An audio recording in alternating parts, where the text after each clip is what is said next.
मोदी की तरफ से दिल्ली ब्लास्ट के बाद दूसरी बड़ी चेतावनी आई है। प्रधानमंत्री मोदी ने 24 घंटे के अंदर दूसरी बार दोहराया है कि दिल्ली के धमाके के आरोपियों को बख्शा नहीं जाएगा और उन्हें चुन चुन के सजा दी जाएगी। कल हमने देखा था धमाके के बाद प्रधानमंत्री मोदी भूटान की यात्रा पर थे और उन्होंने पहला बयान दिया था और उसमें उन्होंने कहा था कि जांच एजेंसियां इस मामले की जांच कर रही है, इसकी तह तक जाएंगी, पता लगाया जाएगा इस धमाके के पीछे कौन था और हर आरोपी को, हर दोषी को सजा दी जाएगी। ये बड़ा संदेश भूटान से पीएम मोदी ने दिया था। आज वो वापस आए, वापस आके वो एलएनजेपी अस्पताल पहुंचे और वहां पे उन्होंने जो घायल है, पीड़ित है, उनसे मुलाकात की और उसी के बाद प्रधानमंत्री मोदी की तरफ से दूसरी बड़ी वार्निंग आई है 24 घंटे के अंदर कि दोषियों को बख्शा नहीं जाएगा। आज कैबिनेट कमेटी ऑन सिक्योरिटी की भी बैठक है। क्या इसका मायने ये निकाले जाए कि जल्द ही पाकिस्तान के साथ एक बार फिर तनाव बढ़ सकता है? करके टेरर अटैक स्पॉइल करते हुए इन्वेस्टिगेशंस में धागे पर धागे खोलने में जुट जाते हैं। इंटेलिजेंस या इन्वेस्टिगेटिव सक्सेस तब होती है जब कोऑर्डिनेटेड एफर्ट से एक बड़ा ब्लास्ट एवर्ट किया जाता है, रोका जाता है, जो हाल ही में हुआ। उनके एफर्ट्स को प्रणाम करना बनता है और उन्हें यह बताना जरूरी हो जाता है कि उनके हर बार सही होने की कोशिश में हम उनके साथ खड़े हैं। नमस्कार, मैं सुमति महर्षि। देश की रक्षा में जिन्हें हर बार सही होना होता है, उनके सामने टेरर एक्टिविटी के खिलाफ एक कड़ी से दूसरी कड़ी तक पहुंचना कितना वाइटल हो जाता है, ये शायद जम्मू एंड कश्मीर पुलिस और श्रीनगर एसएसपी जी.वी. संदीप चक्रवर्ती से अच्छा शायद ही कोई समझा पाए। रेड फोर्ट ब्लास्ट की जड़ें पुलवामा तक जा रही हैं और सिक्योरिटी एजेंसीज का ये मानना है कि इस मॉड्यूल के मेंबर्स लाल किला विस्फोट से भी बड़ी योजना बना रहे थे, लेकिन पिछले महीने उनके मंसूबों का भांडाफोड़ होना शुरू हो गया। इनका कवर किसने ब्लॉक किया? ये जम्मू एंड कश्मीर पुलिस के वो लोग हैं जिन्होंने देश की धड़कनों पर एक बड़ा प्रहार होने से रोका। जम्मू एंड कश्मीर पुलिस ने पिछले 15 दिनों में एक इंटरस्टेट और अंतरराष्ट्रीय आतंकी मॉड्यूल का भांडाफोड़ किया है।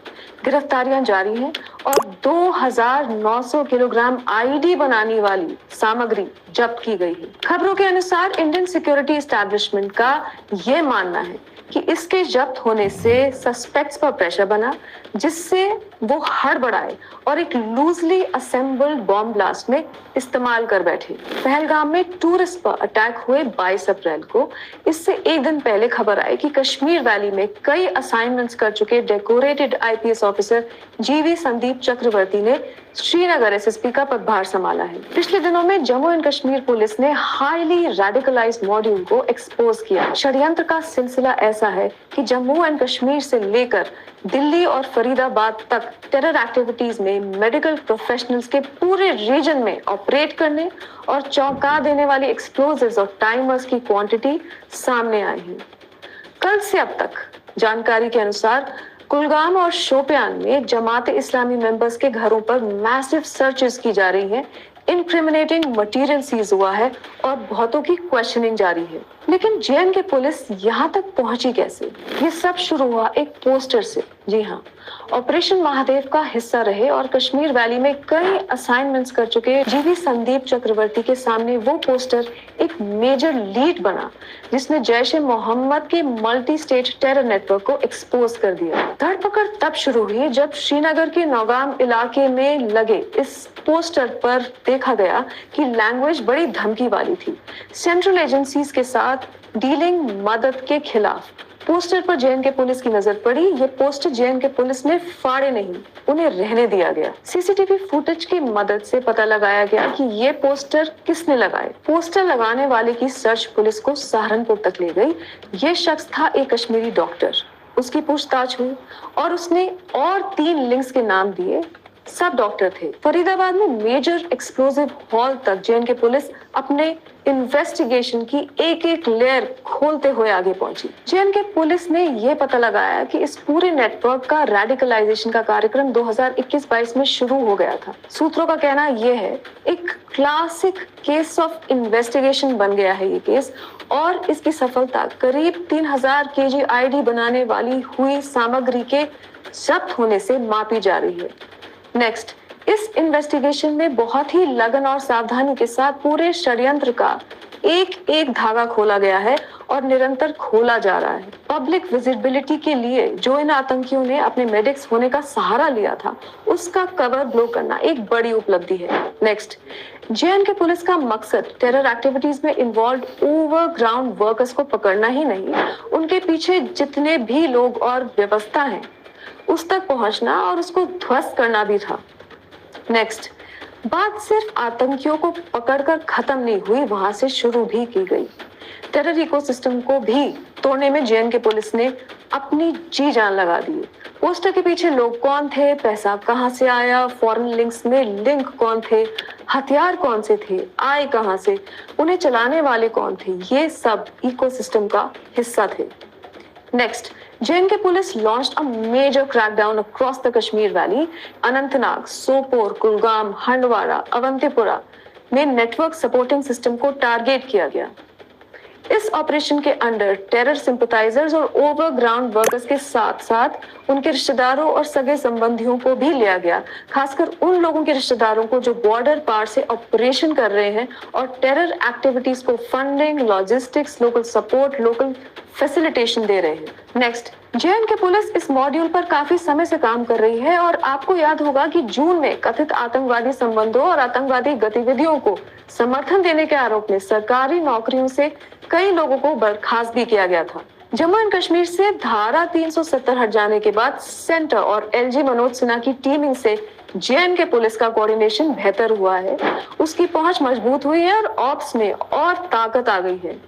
ये एक बड़ा बदलाव आया जिस पर कश्मीर की ही नहीं देश की भी सिक्योरिटी डिपेंड करती थी और करती है। इससे पहले जम्मू एंड कश्मीर के स्पेशल ऑपरेशंस ग्रुप कार्गो की टीम्स ने टेरर एक्टिविटीज पर नजर रखने, वैली में ग्राउंड सिचुएशन की सब इंफॉर्मेशन रखने, planning, organisation and round the clock work करके कश्मीर को अपना अड्डा बनाने वाले आतंकियों पर प्रहार करने का काम किया। कार्गो के काम में ये भी सुनिश्चित करना था कि वे ऐसा स्थान न बन जाए जो लोगों में भय पैदा करे, बल्कि एक्सीलेंस का केंद्र बने। सेंसिटिविटी, रिस्पेक्ट और साइंटिफिक मेथड्स के साथ इंटेरोगेशन होने शुरू हुए जिनसे बहुत ब्रेक थ्रूज मिले। इंटरेस्टिंगली, कार्गो की बिल्डिंग में एक समय पर इंडियन एयरलाइंस कार्गो हाउस होता था, जो इसके नाम के पीछे की कहानी है।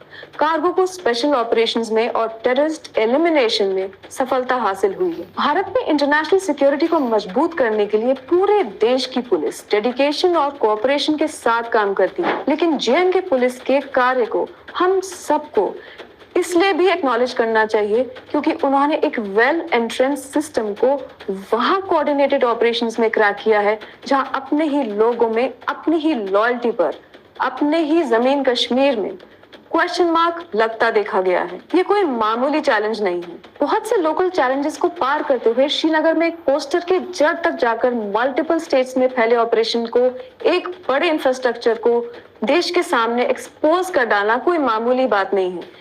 इतनी बड़ी क्वांटिटी के एक्सप्लोजिव की रिकवरी जो अगर ना होती तो आप डैमेज का स्केल इमेजिन कर सकते हैं और हो सकता है कि इमेजिन ना भी कर पाएं।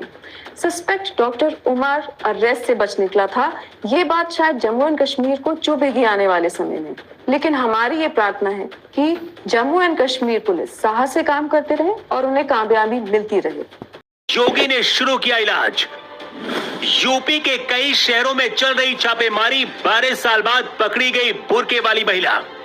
2.5 घंटे तक वो कार में बैठा इंतजार करता रहा। जैसे वो कार लेकर निकला, उसने बटन दबा दिया और सब कुछ खाक हो गया।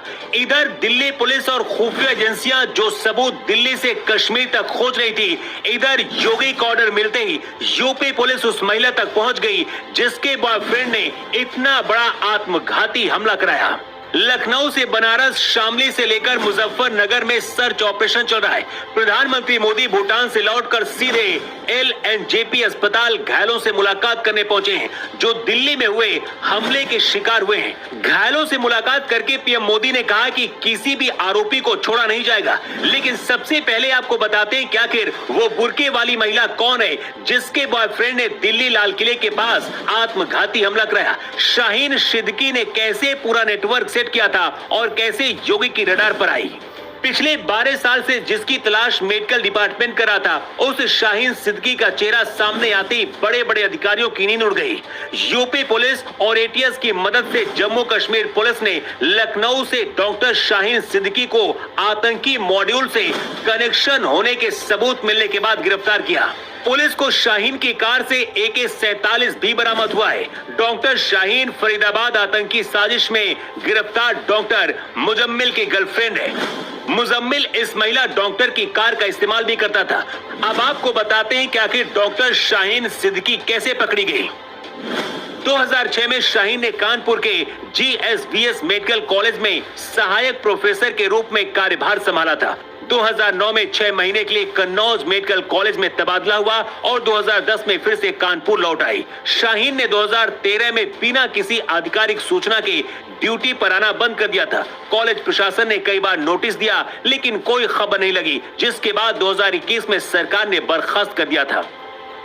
GSVM छोड़ने के बाद शाहीन हारियान में अल फलाह विश्वविद्यालय से जुड़ी, जहां उसकी मुलाकात मुजम्मिल से हुई थी। एक और बड़ा खुलासा हुआ है। बताया जा रहा है कि लाल किले में जो कार लेकर पहुंचा था डॉक्टर उमर और शाहीन का बॉयफ्रेंड मुजम्मिल तुर्की की यात्रा पर गए थे, जहां से लौटने के बाद उन्होंने नए टेलीग्राम ग्रुप ज्वाइन किया था। जैश हैंडलर ने उन्हें देश भर में फैलने का निर्देश दिया था।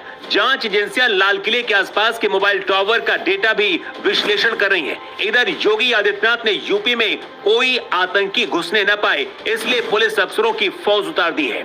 योगी आदित्यनाथ के ऑर्डर के बाद डीजीपी राजीव कृष्ण ने सभी जिलों के पुलिस अधिकारियों को फील्ड में उपस्थित रहने का आदेश दिया है। संवेदनशील और भीड़ भाड़ वाले इलाकों में पुलिस पेट्रोलिंग कर रही है। क्योंकि शाहीन सिद्दीकी यूपी की रहने वाली है, इसलिए इस बात का डर है कि कहीं यूपी को टारगेट और भीड़ भाड़ वाले इलाकों में पुलिस पेट्रोलिंग कर रही है। क्योंकि शाहीन सिद्दीकी यूपी की रहने वाली है, इसलिए इस बात का डर है कि कहीं यूपी को टारगेट में लेने की कोशिश तो नहीं थी, और ऐसा भी हो सकता है कि यूपी के किसी शहर में अभी भी कुछ आतंकी छिपे हों। यही वजह कि दिल्ली से शामली तक, बनारस से मुजफ्फरनगर तक सर्च ऑपरेशन चल रहा है।